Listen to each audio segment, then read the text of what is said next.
got the best of both worlds. We've got the Indian cooking styles, we've got spices from the Indian subcontinent, and we've also got the cooking styles and spices that you get from the Far East and the Middle East. So quite Fantastic. distinct. It is very distinct. And how good is it? Fantastic. I love it. Best food in the world. Basil Daniel was born in Pakistan and moved to Australia, starting his restaurant Au Calcutta in the late 80s. It featured the food of the subcontinent and won him many awards over its 19 years. At home, he cooks a range of dishes learnt from his childhood in Lahore. Pakistani food is misunderstood because the food that we see as being Pakistani food around the world is predominantly Punjabi food, which is very similar to Indian food.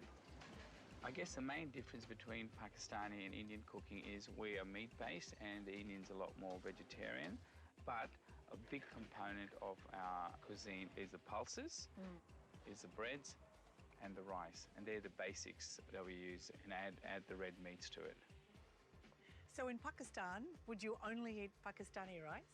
Well, I guess we do, because we consider Pakistani rice to be the best basmati rice in the world. It's slim, it's long, it's very aromatic. So why would we eat anyone else's rice? In our cooking too, we use a lot of ghee. Ghee is fundamental to everything. If you can't cook without ghee, so ghee is clarified butter. It's actually got a higher burning point. So when you do cook your spices, it's great because you can actually fry your spices a lot hotter and get the flavors out by using ghee. So you can't have Pakistani food without ghee? You can't, no, that's fundamental to our cooking. Ghee is number one. Next on the line is mustard oil. Well, we couldn't cook without spices. I mean, spices, I guess, makes our food of the gods. You got a whole range of spices here. You got the whole ground cumin, and you got cumin seeds. You got coriander seeds, and then you got ground coriander. And the best thing is don't buy large quantities, buy small quantities. Grind them, roast them as you need them, and unless you're going to use them within 2 or 3 days, just don't keep them. You just lose the flavours, the aromatics of the spices. Chili is one of the basic components. The Kashmiri chilies give a very subtle chili flavours without being very hot, whereas these ones here will blow your brains out. This is also, that's another one, we use chili seeds, but we also used crushed chilies. We use cloves, a fair bit. Cardamom is one of the spices that's used in literally every recipe. You've got the green cardamom, which is fresh, gives strong cardamom flavours. Or your red meat curries, you've got the black cardamom. Now this, you'd use only very little amounts of it because they're extremely strong. One of the spice blends that's used a lot in our cooking is garam masala. We add together ground cumin, ground coriander seeds. They've already been roasted, and chili and cardamom, and we grind them, blend them together, and we make the garam masala blend, and that's used in a lot of curries and a lot of stir fries. These dried plums here, we use that in biryanis. And what sort of flavour do they give? So it's a good sweet and sour taste. Saffron, huge. We use saffron in curries, in biryanis, in our sweets. One of those subtle spices that we use in literally everything. Pomegranate, we use whole pomegranates and also dried pomegranate.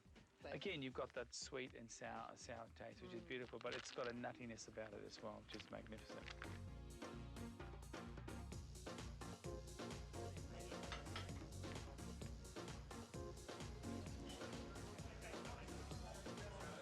One of the indicators of a really good restaurant is that it's packed with people who really know the food.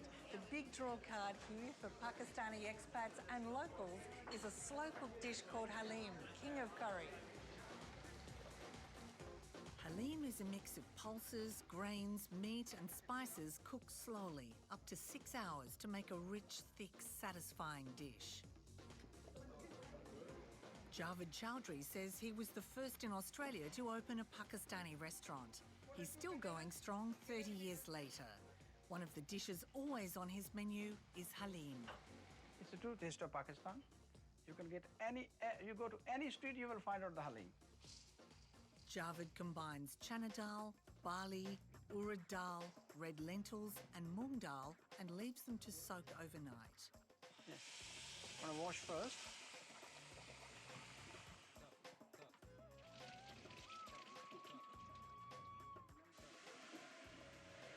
In a large pot, he adds crushed garlic, blended ginger, water, beef and bones, and cooks for around 2 hours. Put the lid on. That's it. He then removes the bones and continues to boil until the meat starts to break down.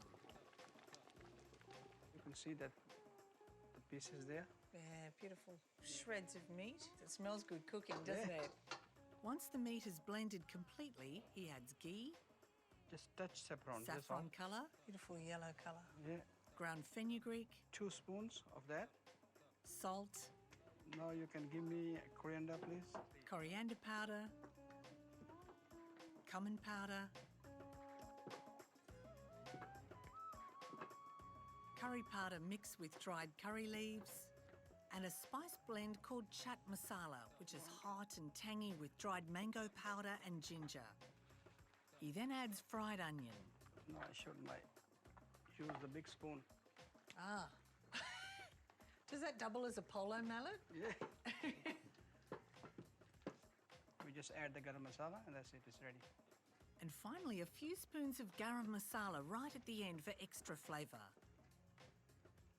Here we go, it's ready. Well done, thank you. Thank you, no, my pleasure. It's served with green chilli, julienne ginger, coriander, fried onions and lemon slices.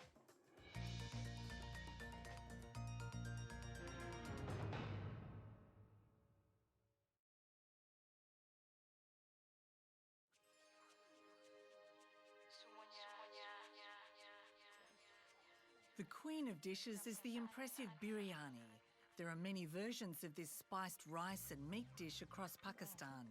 The best, it's said, comes from the province of Sindh. In Pakistan, we have a marriage, we have a birthday party, we get together party everywhere.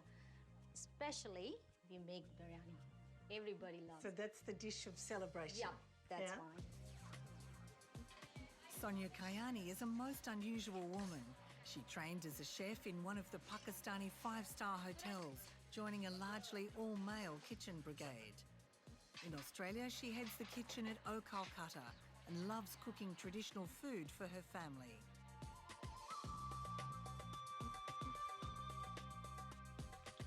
Sonia cooks sliced onions until they're translucent. Adds the goat meat, which has been cut into cubes, minced ginger and garlic,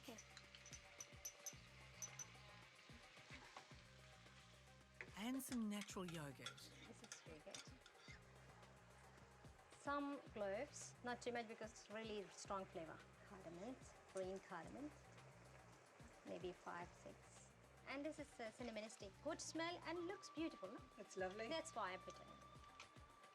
Maybe 4 or 5. Wow, that is a lot of Yeah. cinnamon. And now I'm going to put red chili, turmeric, paprika, some bay leaves, fresh cardamom.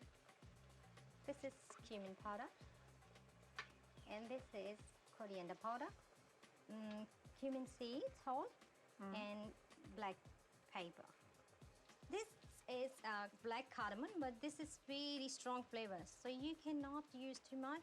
Just 2 or 3, that's it. This is dry plums. Dried plums. Yeah, and this is specially we use in biryani. So sour and sweet at the same Yeah. time.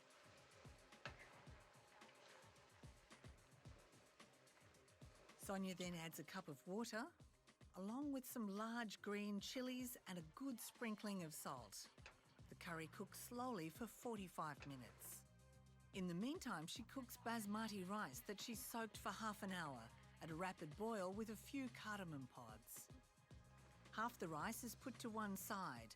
The other half she adds a large amount of saffron to, which she soaks briefly in milk.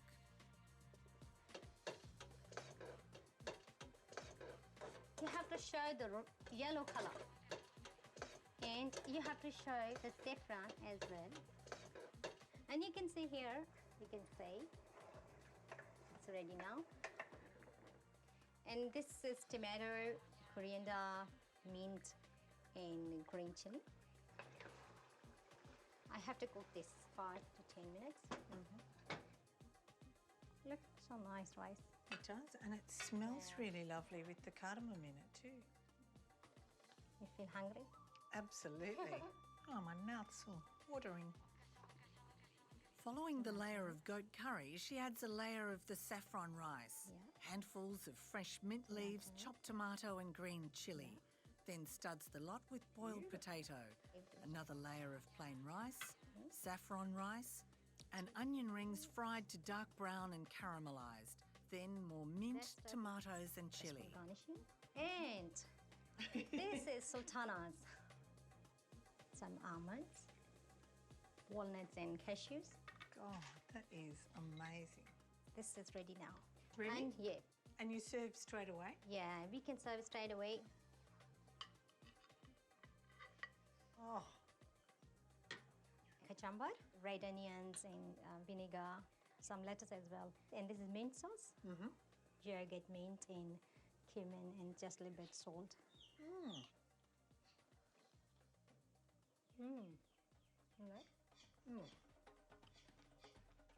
That is absolutely divine. It's not spicy. It's beautifully spicy.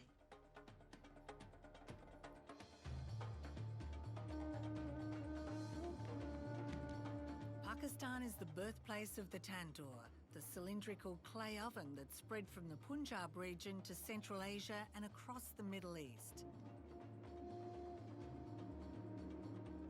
The intense heat is perfect to cook any meat and seafood, and the sides of the oven are where the flatbreads are cooked.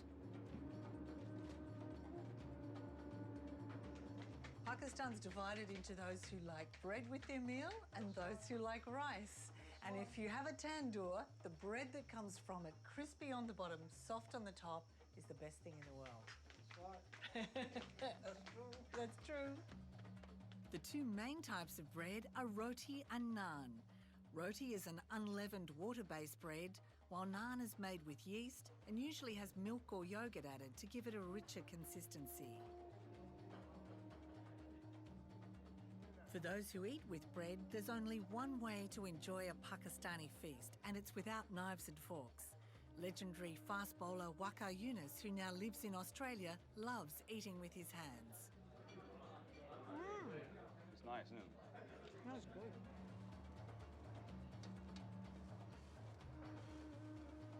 It takes a dedicated cook to have their own tandoor, but Nigat Hassan says she and her husband entertain so much that their tandoor never quite cools down. The Aussie Pakistani community prize an invite so they can enjoy her tandoori chicken with mint sauce. If you're not lucky enough to have a tandoori oven, what's the next best thing? Ordinary oven. Really? Yeah, ordinary oven, just like, you know, turn out all right. Yeah? So an oven version compared to a tandoor version is how good? Oh, you say 70% is all right.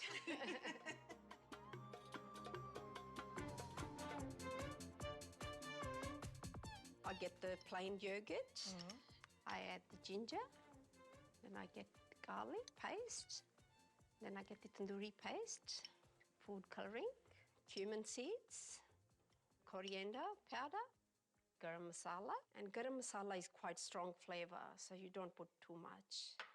Salt, you add your chilies. If you have too hot, then you can't really taste the other spices and it ruins the flavour. So the art here is the right blend of spices. Yeah. Then turmeric? just tiny bit, and you mix them really well.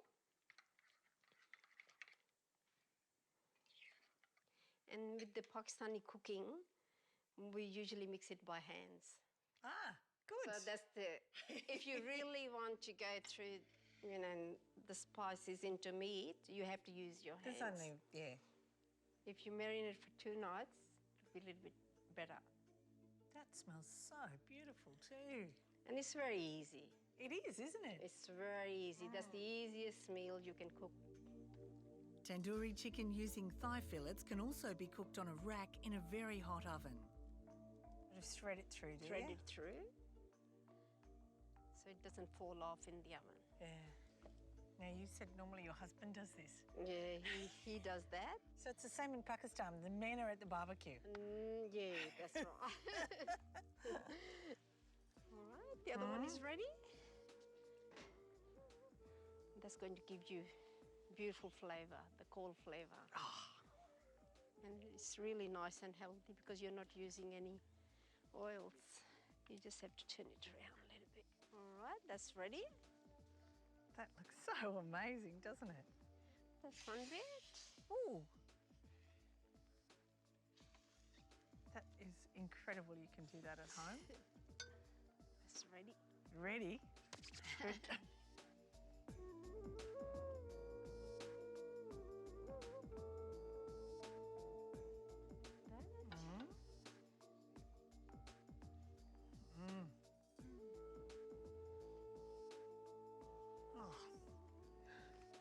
That is so much better than any tandoori chicken I've ever had.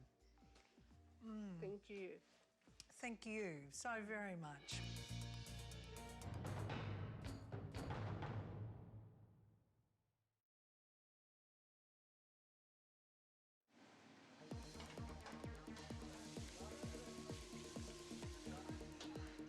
There's very little food available in restaurants from the remote northwest frontier of Pakistan, the provinces of Baluchistan and Sindh. But Basil Daniel remembers the delicious little dumplings from the region from street stalls as he was growing up, and now whips them up for parties. Easy to throw together, easy to make, and people love it. And very pure Pakistani. And yep, straight off the boat, Pakistani.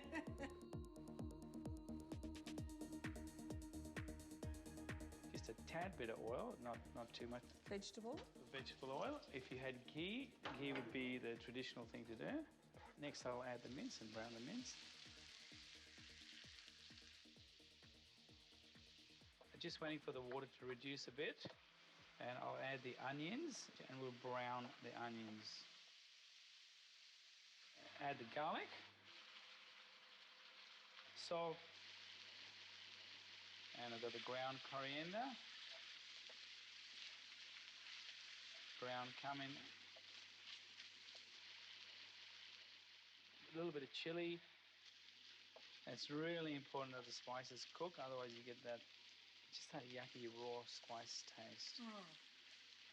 Now we just let the mince come down a bit so it's not so hot, it's just been cooked. We've got the wonton wrappers. So there's one wrapper, spoonful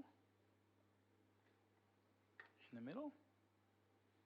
That's a lot in that wrapper. So moisten it so it's nice and moist. You run your finger, see it changes colour, the wrapper, because it is wet. And you know it's wet. If it's not wet, it won't stick as well.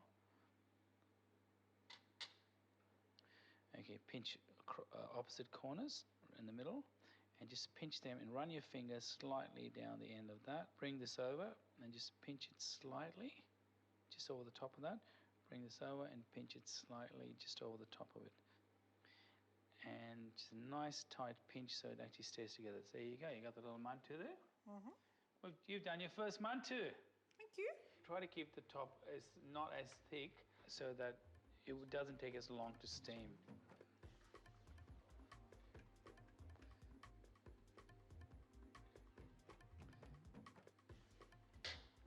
So what we do is we will place them gently, not touching, in the steamer, and we'll leave them for about 10 minutes to steam. And you'll see the pastry becomes translucent, and then we know they're steamed. Perfectly formed. The ones you made are fantastic. Get that in again. Just like they do the old country. Again, the next thing we do is we garnish with just a hint of yogurt to moisten the top, then some lentils, and then just a sprinkle of coriander. Put it in your hand. If you're Pakistani, your taste buds are attuned to having something sweet at the end of a meal. Waka Yunus says sugar-coated fennel seeds are a great fresh taste. Others like something more substantial.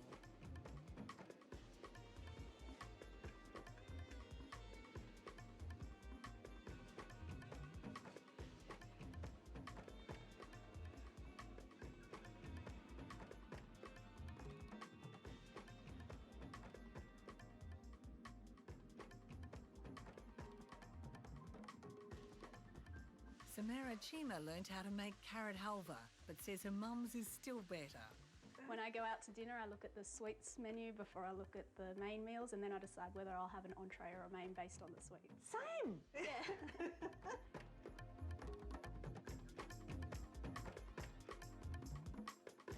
You grate the carrots and you place them in a steam lock bag and microwave it for 10 minutes.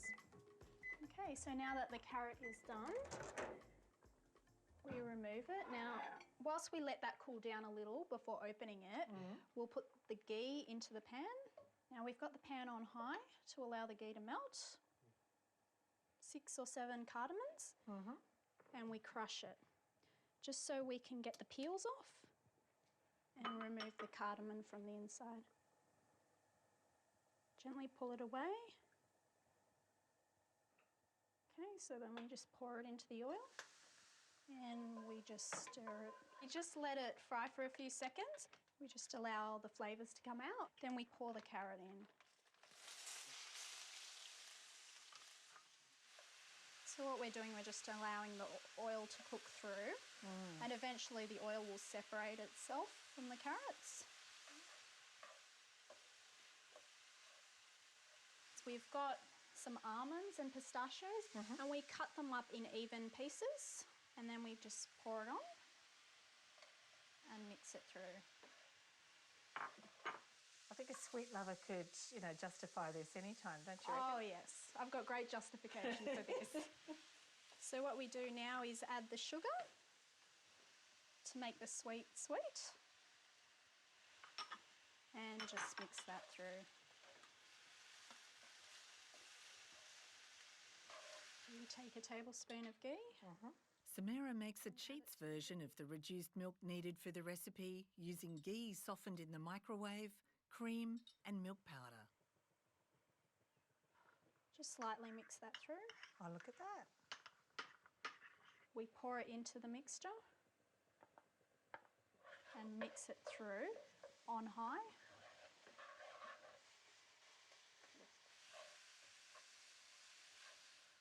We serve it hot, so we just pour it in. And lastly, what we do, we just sprinkle some cut up almonds and pistachios. Smells so beautiful. So you eat it at this temperature? Best served warm. Oh, good.